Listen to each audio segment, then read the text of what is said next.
Hey, what is going on everybody, and welcome to Fantasia. For today, we're going to be jumping into another session of Epic 7 out today. Got some more Guild Wars for you guys.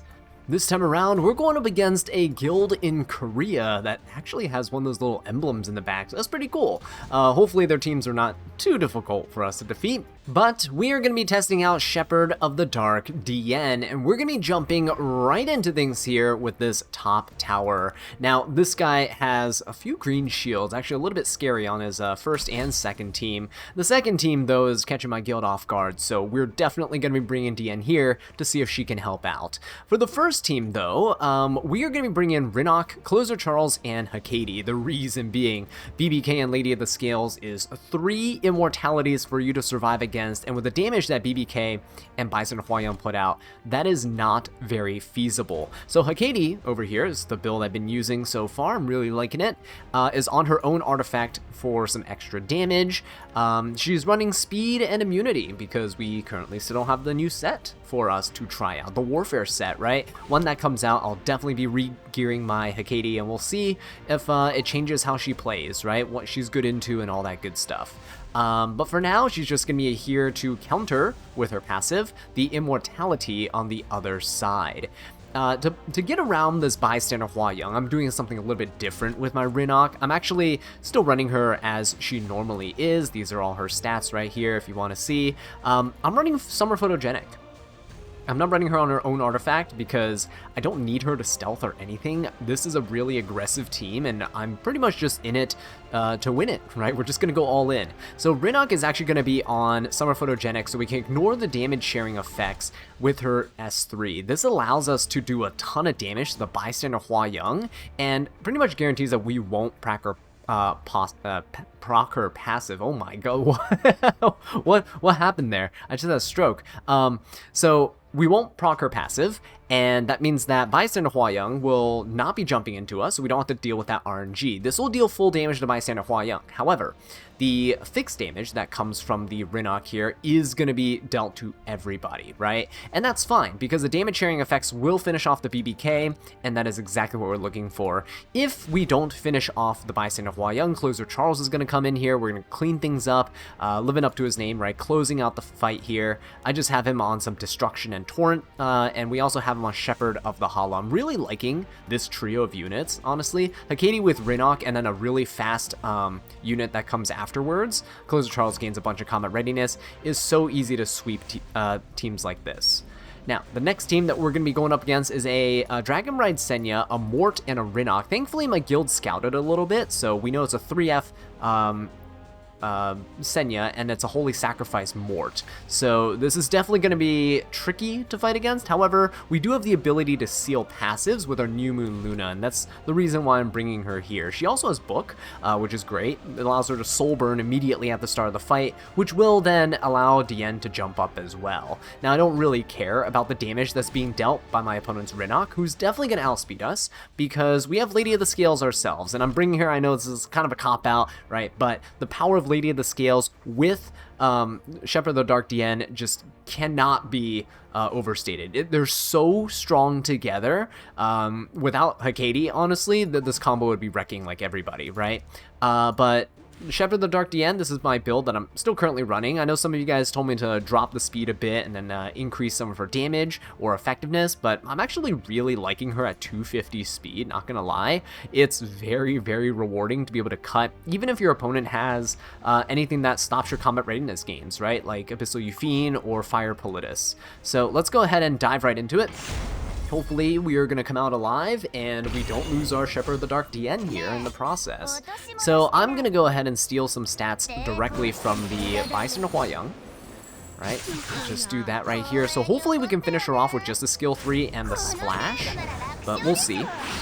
The skill 3 comes out, we should be dealing a ton of damage here. Yeah, there you go, look at that. Okay, so we did finish off the BBK with all the chip damage being shared. Unfortunately, when she dies, Lady of the Scales heals everybody, so Bystander Hua-Young's kind of healthy right now. The good thing is, if she counters here, Closer Charles will Ooh, we do proc Divine Vessel. Maybe I should have just S1. But Closer Charles needs his evasion, right? This shouldn't one-shot Hakedi, even if it... Oh my god, I spoke too soon. What happened to my evasion, guys? He gives himself a 3-turn evasion buff. What the... Alright, well, now that it's come to this, I'm just gonna go ahead and finish off the, or try to finish off, I guess, the Lady of the Scales. There we go. Very nice. And we'll go after the Bison of Huaya now. Thankfully, she did lose some of her stats, right, because of Rinnock's skill 2, making her a lot easier to take out. But that's just unfortunate. I think Closer Charles would have lived, right, if it didn't crit.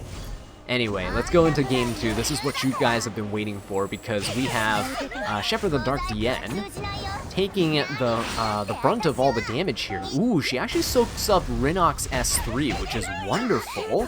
There we go. Because now, do I actually want to... Yeah, I'm going to skill 3. It's going to help my team deal a bit more damage, right?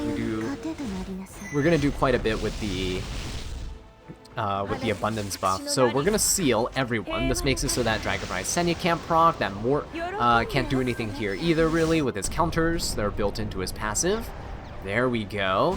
And now Dien gets to push up. We do have 3 turns of immortality now, and I am just gonna go in with a... Ooh, actually, I could just skill 1, right?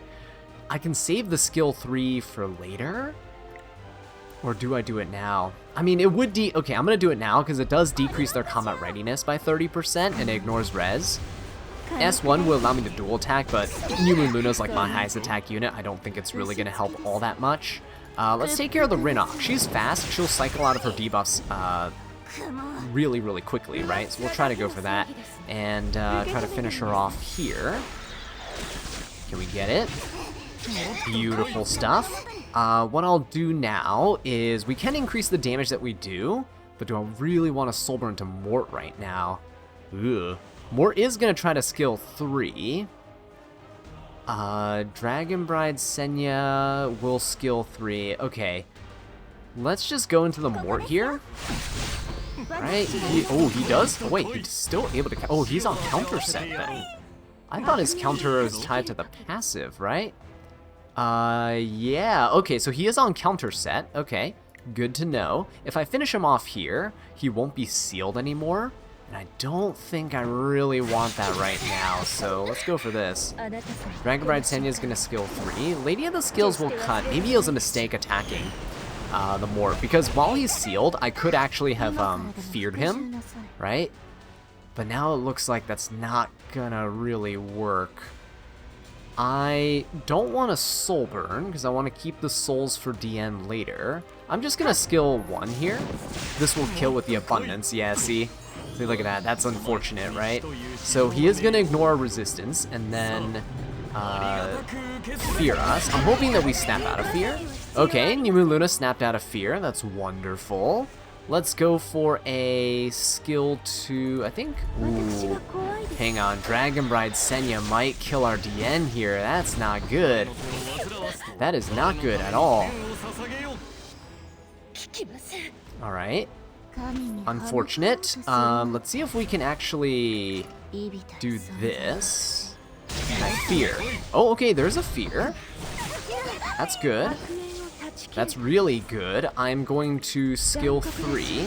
As long as she doesn't snap out of fear, we got this. But if she does, then we're going to lose our Shepherd of the Dark DN. She did lose the turn. Shepherd of the Dark DN gets to take another turn here. Wonderful stuff. I'm going to go straight for the Mort, because we do get a dual attack, and this should finish him off. There we go. Wonderful, wonderful. Okay, so... Wow, that was a stroke of luck that we managed to survive there. That was a tricky team to navigate. I misplayed. I should have not attacked the Mort with the DN, and I should have used my fear, right?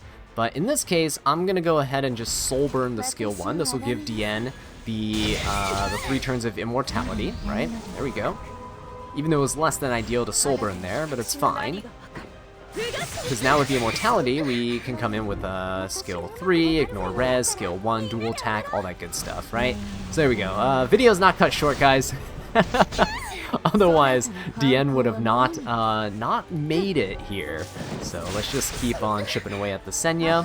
And then we have game number 2 coming up. Let's see what this guild has in store for us, right? If you're using DN, just make sure that you're bringing... Like, if you want to finish off your opponent quickly, like in this case, not so much, right? We used Lady of the Scales to tank Rinok. Bring a DPS. That way you can at least finish off your opponent faster with more damage with the dual attacks. So I know this is not the 3rd match of the Guild War, but we are going to do something a little silly here, right? We're going to be going into this first team, which has Harsetti, Mort, and Young Senya, with a newly geared DN, actually. Because the Harsetti on the other side, I decided, you know what? Why not switch up our build? We're going to go full destruction and hit set, right? A lot more damage, a lot more HP, and a lot less speed. So I guess I am kind of fulfilling the wishes of some people in the comments here. Although not in the way that I think they wanted. We have a decent amount of damage overall, a little bit of effectiveness to boot. Nothing on the other side really has effect res that I need to worry about. Young Senya might, but we're going to have immortality, so it's going to be okay. So Shepherd of the Dark DN is going to come in here with Tagahel's Ancient Book. Going to be kind of nice for just generating some souls for everybody, right? And we also have Stark. I'm bringing Stark here because he actually has a 10 soul burn. So if he goes before my my DN, he'll be fine. He'll just be able to soul burn and deal some damage, push up the DN, all that good stuff. He also stacks up his fighting spirit, so when we get hit by Harsetti, the more all these AoEs, the dual attacks from the Young Senya, is going to allow Stark to kind of do his thing here. I'm also bringing him because he's a fire element user. The reason I'm bringing in Fire Element is because the 2 Earth units won't attack the Fire elements that you have. They'll prioritize any other element because they would have disadvantage against Fire. So all of these people are going to be attacking my DN, who has immortality, and she also has immunity, so we can't get feared by the Mort either if he decides to go first because we have Aram. Aram against Harsetti is wonderful. We got some Shamadra staff for extra healing, which is kind of nice, and she's mostly, I know the Stark and the Aram are on counter set, but keep in mind we will be sealing the Mort, so hopefully that will help out just a tiny bit, right? So that's what this team is going to look like. For the bottom team, we're going up against Bossaruka, Rinok, and Afternoon Soak Flawn. Now this guild note here says no idea what Rinok is on, but holy damage. So because of that, I'm playing it safe here. We're going to bring in Lady of the Scales. She is going to be just doing what she does and mitigating a ton of damage for the team. But this time for the frontline unit, I am actually bringing in my Genesis Raz. The reason we're doing this is because 1, he's insane. 2, everyone has him, so he's very relatable, right? You guys bring your Genesis Raz to Guild Wars, I see you. Especially if you have Nurse Yoha. School Nurse Yoha I pre-ban in RTA because she's so obnoxiously just stupid. I have no other way to describe her. Besides that, we're running her on Master of the Nightmare for the chance for an extra turn, but the reason why she's so dumb is because she just doubles the HP of a unit that you have, in which case we're going to double the HP of Genesis Raz, and he is going to obliterate the other team. Genesis Raz already does 70% more damage because my opponent's missing a unit. Guild Wars a 3v3, and when he gets double HP, well, he scales with his HP for damage, and quite well too, so yeah, he's definitely going to be dealing a number on my opponents here, but we'll see how it pans out. This match, Harsetti's going first, and we are going to grab the Vigor buff, which is wonderful, right? Got the defense especially here, which is very nice, and we have Mort, it's going to skill 3, perfectly fine. DN should have the highest, oh no, Stark has the highest HP, but he misses on Stark, so it's all good, and Stark is to go. So kind of as I planned here, right, we can now go for a skill 3. I'm gonna go onto the, let's try to get rid of the Mort here, right? He might be on Holy Sack, so who knows. We'll skill 3, we'll soul burn. Stark will deal a good chunk of damage, hopefully. He ramps up, so the more skill 3s we do, the better it's gonna be. Alright, so here's the first proc here. There we go. 3 turns of immortality, and we do ignore res here, so we will seal, and when we seal, Young Senya can't do anything about proccing her passive. So let's go for that. Now speed is no longer a factor, right? Harsetti is sealed. There we go. Beautiful stuff. And I could actually reset if I wanted to. Could reset the Stark here, all that fun stuff. I think what I'll do is I will go for the reset. This will ramp up the Stark a little bit faster. Alright, so we'll go for this, and I will try to get rid of the Morb. So the second time we do damage, it's going to be more than the first, and then the third time is when he gets maximum power. There we go, 20k damage. He is on Holy Sacrifice, but that is fine. I will go for... Young Senya's already skill 3, so she's already cleansed. I could try to stun here, see if we land it. We do not, but we do heal. And look at this. Everyone's essentially going to be just hitting the DN, right? So Stark and everyone else is safe, but look at this. Stark is going to be able to proc. He's going to reset his skill 3. We're going to be able to Soulbird yet again, right? It's disgusting. And honestly, because we're dealing so much damage, I'm just going to go for a skill 3 onto the Harsh Seti. See if we can deal enough here. Okay, good stuff. One shot there. And as for DN, do I want to go for a skill 1 onto the Senya? I think we're okay. Actually, yeah, let's go for the Senya here. Let's just do this. Alright, there we go. The reason being, I want to get the Senya down as soon as possible. I'll just skill 1. There's no reason to skill 3. Ooh, nice. Good dual attack. Yeah, I want to get Senya down because right now, the problem with DN is that she actually does lose her immortality. And she has 1 turn of like downtime, right? So you do have to work around that. Senya now can proc. I think it's probably best to just proc the Senya now and just have her attack us. So we're going to do this. She's going to do the no bullying, all that stuff, right? We have immortality still. It's better to do it now than later, where we might risk having our DN go down. We do get a Vigor buff because it's an AoE attack. Speed buff is kind of nice. Nice reset for the Stark. He does push up 50% combat readiness. Okay, this is great. So now what we can do is we should be able to take out the Mort. I dual attack anyway, even without the soul burn, so let's just go for this. Rupture, very nice. Take him down. And there we go, guys. Look at that. Stark coming in with the consistent soul burns and damage. It's really, really nice. Got a good use for my boy now in Guild Wars, and it feels great. Okay. Moving on into the next round. That's one of the reasons, guys, why I really love DN. She makes you think. She actually isn't just a free win, like every single time you bring her, right? And that's, I think what feels good about it is it feels rewarding, because we did have some really close calls, especially in the first round of Guild Wars here today. But even then, even so, right? Feels great. Okay, let's go ahead and skill 3. We're going to push up our team. Let's just go ahead and full heal the Genesis Raws. We didn't proc the immortality yet, so that's good. It's basically a full heal, double our HP, and we have insane amounts of damage now. I could wait, honestly, to skill 3. I can wait to collapse the boss Sarunka, but would that be bad? Nah, I don't think so. We'll just go for this. That's already a lot of damage, right? I'd rather Bossarunka lose her immunity and then we collapse her. Even though she gets a barrier and such, it's gonna suck, but it's fine.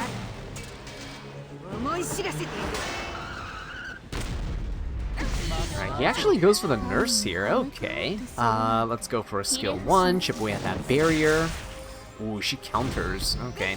All good. And Genesis Raws is soaking up 70% of all the damage regardless. Okay, so now we get to go ahead and soul burn here. We collapse, we seal, so now she doesn't gain that combat readiness. Okay. And last turn of superhumanization, let's rip that skill 3. Rinok might live just because she has stealth and halves the damage. Oh, never mind. Oh, I take that back. Let's just go for one of these. The reason we're doing this, because Abundance procs twice, so all the fixed damage should finish off the Flan. Anyway, you see why Genesis Raws is a really dumb unit? Yeah. Oh, Nurse Yoha too. She was very much responsible for pretty much all the damage that happened there. And so with that second tower down, let's go ahead and jump into the third and final match here. Unfortunately, the main fort is not open yet, but we can take down this mini tower. And it looks like we're faring decently against it. So we are once again playing a little bit riskier. This is not something I 100% advise, but hey, we can, so we shall. There's no building information here because no one scouted it, but it's okay. Just judging from the team here, the bottom team we fought before. I'm actually bringing the same exact team as we did, minus closer Charles, unfortunately. Rest in peace, Charles. For the first team, though, we are going to bring in Zio instead of Rinok. Usually I bring in Lady of the Scales with Rinok or something like that, right? Numu Luna, someone who can soul burn easily at the start of the match. We got Zio here. Zio is great because he can also soul burn at the start of the match. He has Tagehao's Ancient Book, but he ignores res and guarantees a pushback on combat readiness. Now, the reason I'm bringing in Zio, these are his stats on the right side here, is because he is guaranteed to outspeed Rinok. I have him on 260 speed. It's a little overkill. It's my old Zio build from before he got buffed, but he's going to go before Rinok. I could push Rinok back, right? But I'm a little bit afraid of proccing this Dragon Bride Senya, so instead I might hit the Senya or the Mort instead. We are going to rely on Wrecker and Rowana to come in after the Zio. She has a skill 3 that increases skill cooldowns by a turn and decreases combat readiness by 30%, so this is going to hopefully take care of the Rinok for us. Because we soul burn, the Shepherd of the Dark DN is going to be proccing, and she's going to jump up in combat readiness as well, and give us the 3 turns of immortality. Then we can S3. S3 seals before the damage, so we should seal before Dragon Bride, Senya, and Mort get a chance to do anything, and then we should be able to wipe the floor with our opponent, hopefully, if all goes well. And yeah, for the second team here, I'll just show you guys the stats of everybody. Rinok still running Summer Photogenic because we want to ignore damage sharing and try to get rid of this Bystander Huayan as soon as possible. You guys know, fixed damage takes care of the BBK. Instead of Closer Charles, you can run any bridge unit, any unit that increases combat readiness by some sort and pushes themselves up. So we'll push ourselves up with Saria. This is not a fast enough Saria to cut. Lady of the Scales is going to go, but if you realize what's happening here, BBK is going to be gone, and Bison Huayan is going to be pushed back by the Rinok. So what that does is it allows us to buy a turn, right? We're going to push back the Bison Huayan, the Lady of the Scales is going to push up the team, and because of that, she's not going to be able to cut us, so we're going to be safe. Now I'm going to soul burn this, see how far back Rinok is, not a problem. Deanna is going to cut, Rawana's already in front. I will try my best to get rid of, ooh, see here's the problem. Dragon Bride Senya actually packs quite a punch, and so I'm a little bit afraid. I am going to try to go for the Bison Huayan, because we deal a good chunk of damage onto her. We deal a percentage of her HP, right? So this is pretty good. I am now going to go for a skill 3. Dragon Bride Senya is pretty far back. Hopefully Rowana pushes back even more with, you know, 300% effectiveness. There you go, wonderful stuff. And now, because I have immortality, we seal everyone, ignoring res. This will hopefully take care of the Rinok. I'm not sure if it will. It doesn't, but we push back to her combat readiness. It's okay. And Zio gets to go. I'm going to try to finish off the Dragon Bride Senya here. This might not work. Please? Ooh, very nice. So the reason I want to secure the kill is because Zio gains 50% combat readiness there. And now we're in a prime position to take out this Mort. So I'm going to go for that. We can... I am just going to do this just in case. Soul burn for damage. Oh, beautiful. He is on Holy Sack, but it's okay. We should... Ooh. Wait, maybe it's not okay. Hang on. Whoa, whoa, whoa. Yeah, just a second here. We, we're not in a great position now. Because if Zio goes down, yeah, if Zio goes down, then Rawana's not going to take a turn. Rawana's going to go down. Okay, well, this just means that we might have lost here with the, oh, hang on. She only has a skill 1. Hang on. Okay.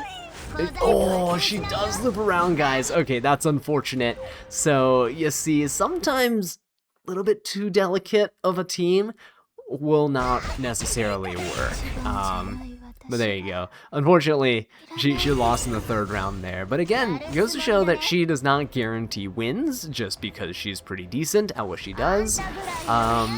I probably should have been a bit more aggressive with the units I was bringing, right? The Wrecker and Rowana is nice for pushing back, but I don't think was the play there with Zio. Now, who would have been a really good play would have been ML Teu, if I had one, or ML Ludwig. ML Ludwig would actually be really good if I had one. So we are, yeah, missing quite a few very powerful cleave DPSs. Hopefully that'll change with the Moonlight Selector. I'm gonna get ML Teu in the next few days when we get more dailies and stuff, rack up some more points, and once I do redeem him, we'll hopefully be able to try again, right?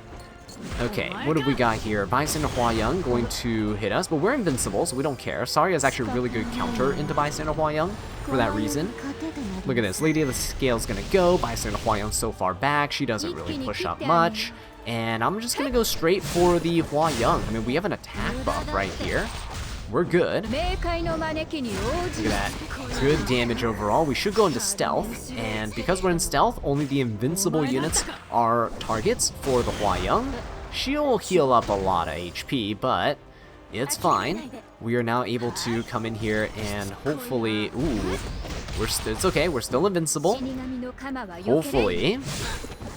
Hopefully, there we go. Finally, not a counter.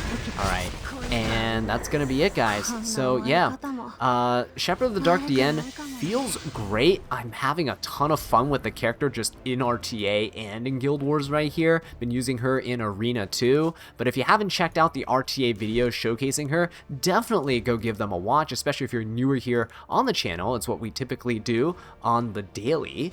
And yeah, Shepherd of the Dark DN, super fun. If you want to pull for her, go for it. But if you want to wait to see who comes next in rotation, you can also do that, because she's not a mandatory must-pull broken unit.